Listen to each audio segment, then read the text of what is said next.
So the book I chose was Tucker Turtle Takes Time to Tuck and Think. And I know a lot of us that are in Dr. Shelnutt's education class were familiar with this book, but this book really just stuck with me and I think it's really adorable. And I think it's important for families to practice these social emotional skills with their children at home because a lot of times in life when the students need to take the time to tuck and think, it's probably going to happen outside of the classroom.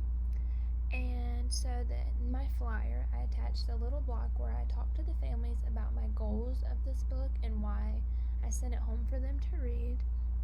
And the activity I attached is this little turtle, and the parents can make this out of mainly household items, but as a teacher, I could send home the materials for this project. And I know it's kind of hard to see, but glued to the turtle are the different stages that we need to undergo when we need to take time and think. So when we get angry, we need to stop, we need to tuck, we need to count to 3, and then we need to think of a solution. So in the activity, the students have to organize these stages or the steps, and this will help them kind of in their mind know the steps and be ready to use them in the future. And then I attached some questions that the parents can use at home. And my idea for most of these questions were to get the children to think about their own actions. So like if brother takes a toy that you want to play with, instead of hitting him, you can stop and think about it.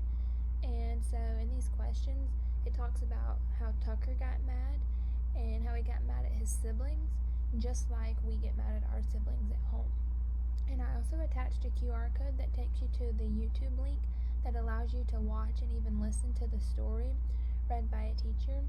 And overall, this flyer was just kind of meant to help families practice that social emotional skills, and it can be targeted for more than just a specific student in that class. Parents can use it for older siblings or for cousins, and heck, even adults need to stop